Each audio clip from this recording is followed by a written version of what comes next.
Friends मु गोटे paper money नेबी आ गोटे कॉइन नेबी जदि मु ए दुईटा को तले पकईदेली आपण कहतु कहार आवाज अधिक सृष्टि हेब ऑब्वियसली भाव में कॉइन सृष्टि हेब। तो एथरू आमे कौन शिखिले जार भैल्यू अधिक बा जार भैल्यू इनक्रीजेस होची से सबुबले साइलेंट होची एवं जार भैल्यू कम से सबुबले कौन फड़फड़ हुए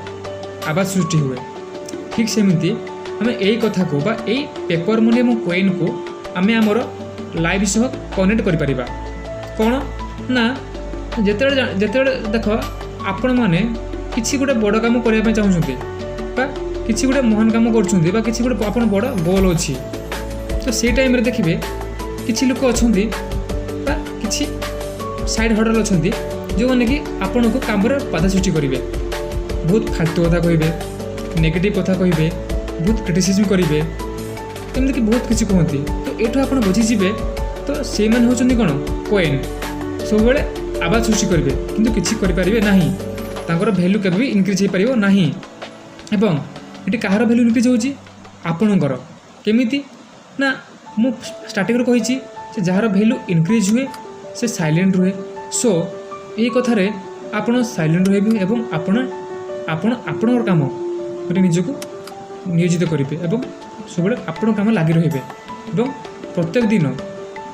पॉजिटिवली काम लगातार लगी रे। तो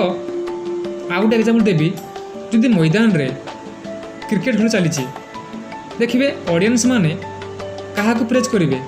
जी भल खेलुची एवं सपोज से ही जब आउट हो गला ताको आउ थे ब्लेम करेंगे ये हूँ ऑडियंस मान काम। तो ये कहार भैल्यू इनक्रीज है क्रिकेटर मार भैल्यू इनक्रीज है कहार भैल्यू कमिला ऑडियंस मार भैल्यू कमिला। सो ये ऑडियंस माने कौन ऑडियंस माने होती पेपर सॉरी कॉइन एवं